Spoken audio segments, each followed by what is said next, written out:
दोस्तों, आज आपके लिए हम उम्मीद पर कहानी लेकर आए हैं। एक बार की बात है, जंगल से कुछ दूर पर एक गांव था, जिसमें एक राहुल नाम का लड़का रहता था। राहुल को भगवान पर बहुत विश्वास था और वह बहुत आशावादी था, पर उसकी जिंदगी में कुछ भी अच्छा नहीं चल रहा था। वह जंगल से लकड़ियों को काट कर शहर में बेचने जाता, जिसमें उसको मुनाफा बहुत कम होता था। पर उसे यह उम्मीद थी, एक दिन उसके जीवन की सारी मुश्किल ठीक हो जाएंगी। राहुल मेहनती बहुत था, वह केवल उम्मीद पर नहीं टिका था। एक बार जब राहुल लकड़ियां लेने गया, तब वह जंगल का रास्ता भटक गया और बाहर आने की जगह जंगल में ही घूमता रहा। जब बहुत रात हो गई, तब राहुल यह समझ गया कि अब वह वापस नहीं लौट पाएगा। उसने खाने का इंतजाम तो कर लिया, पर पानी का कुछ नहीं हो पाया। राहुल जंगल में लगे फल खाने के बाद पानी की तलाश में निकल गया। अंधेरे में उसे ठीक से दिखाई भी नहीं दे रहा था, पर राहुल ने हिम्मत नहीं हारी और थोड़ी देर में पास से ही उसे पानी की आवाज आने लगी।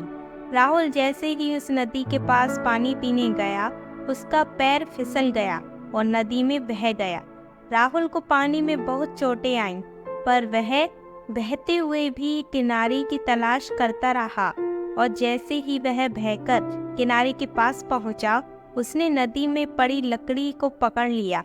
थकान से चकनाचूर राहुल ने अपनी चोट को भी नहीं देखा और वहीं किनारे पर सो गया।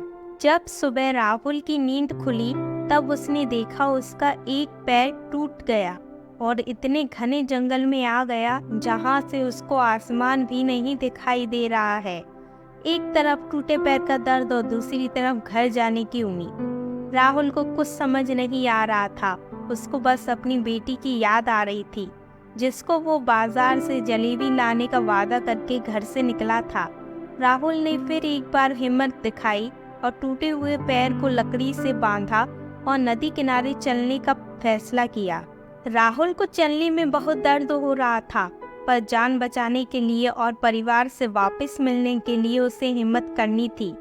जंगल के कठिन रास्तों पर टूटे पैर के साथ नदी किनारे जब राहुल बहुत दूर तक पहुंचा, तब उसने देखा सामने एक बहुत बड़ा झरना है और आगे कोई रास्ता नहीं है। चलते चलते राहुल को शाम हो गई थी और वह थक भी गया था, पर आगे रास्ता बंद होने की वजह से राहुल की उम्मीद टूट रही थी। वह एक घोर निराशा में जा पहुंचा था। राहुल ने अंधेरा होने से पहले खाने का इंतजाम किया और वहीं रात गुजारी। दूसरे दिन जब राहुल की नींद खुली, तब उसने देखा नदी में कुछ चमक रहा है। पास जाकर पता चला नदी में बहुत सारे मोती हैं। राहुल को मिले मोतियों ने एक बार फिर उसकी टूटी उम्मीद को जगा दिया। राहुल के मन में एक ही बात घूम रही थी, अगर वह इन मोतियों को लेकर घर पहुंच जाएगा तो वह अपने परिवार को एक बेहतर जिंदगी दे पाएगा। राहुल ने लकड़ियों की एक नाव बनाई और नदी के किनारे नीचे की और जाने का फैसला किया। ऐसा करके राहुल अपने गांव से तो दूर जा रहा था, पर उसे यह यकीन था कि वह जंगल पार करके किसी गांव पहुंच जाए, फिर वहां से दवा करवा के घर पहुंच जाएगा। नदी के तेज बहाव से राहुल की नाव तो टूट गई, पर राहुल नाव की लकड़ी के सहारे पास के गांव जरूर पहुंच गया। राहुल ने उसी गांव में अपना इलाज करवाया और अपने गांव के लिए टांगे से निकल गया। जैसे ही राहुल घर पहुंचा, उसकी लड़की ने दौड़कर उसको गले से लगाया और जोर जोर से रोने लगी। राहुल की लड़की 2 दिन से उसके लिए रो रही थी और उसकी माँ उसे यह कहकर समझा रही थी, उसके पापा को बड़ा काम मिल गया होगा, इसीलिए वक्त लग रहा है। गांव वालों को जो संदेह था, वह कहीं न कहीं राहुल की पत्नी के मन में भी आता। कहीं राहुल को किसी जानवर ने तो नहीं खा लिया, और न जाने क्या क्या। एक उम्मीद ही थी जो राहुल को जंगल से बाहर निकाल लाई और उसकी बेटी का सहारा बनी। इस घटना ने राहुल की जिंदगी पूरी तरह से बदल दी। उसको वह सब मिला जिसका वह हकदार था। शिक्षा।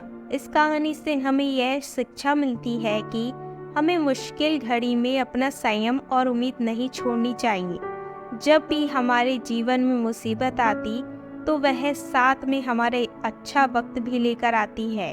अगर राहुल के जीवन में यह मुसीबत नहीं आती तो वह कभी इतना बड़ा आदमी नहीं बनता, और अगर वह मुसीबत में हिम्मत और उम्मीद हार जाता तो जंगल से ही नहीं निकल पाता।